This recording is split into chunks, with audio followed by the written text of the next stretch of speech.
Hello students, welcome back to my YouTube channel. आज हम देखेंगे कॉम्प्लेक्स एनालिसिस का टॉपिक, जिसमें पढ़ेंगे कॉन्फॉर्मल मैपिंग। सबसे पहले हमें पता होना चाहिए मैपिंग क्या होता है। तो यहाँ पर मैपिंग हम डिफाइन करते हैं। मान लेते हैं एफ कोई एक फंक्शन है जो हमने ले लिया है कॉम्प्लेक्स प्लेन से लेकर कॉम्प्लेक्स प्लेन पर। तब f of z is equals to डब्लू, इस तरीके से अगर डिफाइन किया जाता है तो ये फंक्शन होता है, मैप होता है, ट्रांसफॉर्मेशन होता है।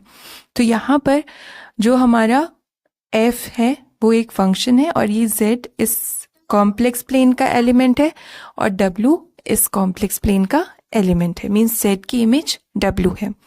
तब इस फंक्शन को कहेंगे हम, तब इसे हम फंक्शन कहेंगे। अब हम बात कर लेते हैं कॉन्फॉर्मल मैप की। तो कॉन्फॉर्मल मैप के लिए हमने सबसे पहले फंक्शन डिफाइन कर लेना है और इसी फंक्शन को कॉन्फॉर्मल मैप कहेंगे अगर जो C1 और C2 के बीच का एंगल है वो सेम हो उसकी इमेज कर्व के गामा 1 गामा 2 के एंगल के, और साथ ही साथ डायरेक्शन और मैग्नीट्यूड भी सेम हो। तो यहाँ पर मैं पिक्चर के थ्रू आपको इसको रिप्रेजेंट करूँगी। तो हम यहाँ ले लेंगे ये कॉम्प्लेक्स प्लेन जिसका नाम है Z प्लेन ले लेते हैं। ये सेट ऑफ कॉम्प्लेक्स प्लेन है जिसका नाम मैंने Z प्लेन रख दिया है। इसी तरीके से सेकेंड हम ले लेते हैं जिसका नाम दे देते हैं W प्लेन। और यहाँ पर जो Z प्लेन है, जो Z प्लेन है वो हमारा ये हो गया x एक्सिस और ये हो गया y एक्सिस, ये है ओरिजिन। अब यहाँ पर हमें दो कर्व ले लेने हैं, पहला C1 और दूसरा C2। इसका नाम है C1 कर्व, इसका C2 कर्व। अब हम देखेंगे एंगल क्या फॉर्म कर रहा है ये हॉरिजॉन्टल और वर्टिकल एक्सिस के साथ। तो हम इधर इस पॉइंट पर हॉरिजॉन्टल एक्सिस ड्रॉ कर लेंगे और ये वर्टिकल एक्सिस। तब ये जो एंगल है हॉरिजॉन्टल के साथ कर्व का उसको नाम दे देते हैं θ1, और C2 कर्व के साथ हॉरिजॉन्टल एक्सिस के साथ जो एंगल है उसको नाम दे दिया हमने θ2। और हमें एंगल देखना है कर्व C1 C2 के बीच में, तो हमें टेंजेंट ड्रॉ करना पड़ेगा। पहले हम C1 कर्व के ऊपर टेंजेंट ड्रॉ करेंगे तो ये, और C2 कर्व के ऊपर एक टेंजेंट ड्रॉ करेंगे तो ये, और इन दोनों के बीच के एंगल को हम कहेंगे अल्फा। तो ये एंगल सेम होना चाहिए जो हमारा इधर पे जो उसकी इमेज होगी। C1 कर्व की इमेज क्या होगी? C1 कर्व की इमेज को हम ले लेते हैं गामा 1 और C2 इमेज की कर्व इमेज को ले लेते हैं C2 कर्व की इमेज को gamma 2।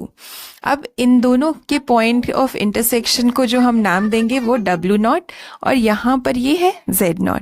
W0 means f of Z0, Z0 की इमेज है W0। अब हम सेम वही यहाँ पर वर्टिकल एक्सिस और हॉरिजॉन्टल एक्सिस ड्रॉ कर लेंगे पॉइंट ऑफ इंटरसेक्शन पे। तो इस एंगल को नाम दे देंगे φ1, और जो गामा 2 के साथ एंगल बन रहा है उसको दे देंगे φ2। और दोनों कर्व्स के बीच के एंगल के लिए हमें टेंजेंट ड्रॉ करना होगा। तो गामा 1 पर जो टेंजेंट ड्रॉ होगी वो इस तरीके से, और गामा 2 के ऊपर ये ऐसे। तो इन दोनों के बीच का एंगल जो होगा टेंजेंट्स के वही है अल्फा।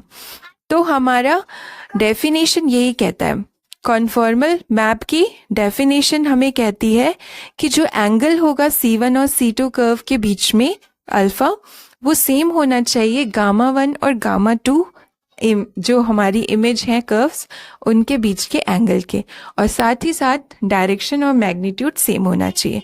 तो हम बात करें कॉन्फॉर्मल मैप की तो तीन चीजें हैं, एंगल, डायरेक्शन, मैग्नीट्यूड।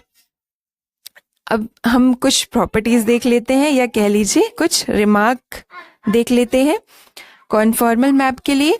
तो फर्स्ट रिमार्क कहता है, अब हम रिमार्क देखेंगे कॉन्फॉर्मल मैप के लिए। तो रिमार्क कहता है कि अगर हमारा फंक्शन f है जो कि एनालिटिक है उस पॉइंट पर Z0 पर, तो वो कॉन्फॉर्मल भी होगा। सो लिख लेते हैं हम first remark, a map f, a mapping f is said to be conformal if it is analytic at Z0. Z0 पर हमारा function is said to be conformal at a point Z0 if it is analytic at Z0 and derivative of the function at a point Z0 is non-zero. तो ये दो conditions होनी चाहिए तब हमारा function and conformal कहलाएगा point Z0 पर. And second remark कहता है कि अगर हमारा फंक्शन पूरे डोमेन में कॉन्फॉर्मल है तो वो डी डोमेन में कॉन्फॉर्मल कहलाएगा. Second remark is a mapping F is conformal in a domain D में कॉन्फॉर्मल होगा if it is conformal at each point in D. कोई अगर हम पूरा कॉम्प्लेक्स प्लेन ना लेकर एक डोमेन लेंगे, सर्टेन डोमेन, तो उसमें अगर हमारा फंक्शन हर एक पॉइंट पर कॉन्फॉर्मल है तभी पूरे डोमेन में कॉन्फॉर्मल कहलाएगा. मान लेते हैं ये हमारा डोमेन डी है तो हर एक पॉइंट पर फंक्शन कॉन्फॉर्मल होना चाहिए तभी डोमेन डी में वो कॉन्फॉर्मल होगा. अब मैं सिंपल सा एग्जांपल अगर देखूं तो अगर मैं इस फंक्शन को कॉम्प्लेक्स प्लेन से कॉम्प्लेक्स प्लेन पे ही डिफाइन करूं और ले लूं f of z is equals to e to the power z, exponential function ले लूं, तो ये फंक्शन कैसा है, ये पूरे C में एनालिटिक है, इसलिए ये पूरे C में कॉन्फॉर्मल होगा. और कौन सा फंक्शन कॉन्फॉर्मल नहीं होगा अगर मैं f of z is equals to mod z define करूं. So this function is not conformal in complex plane.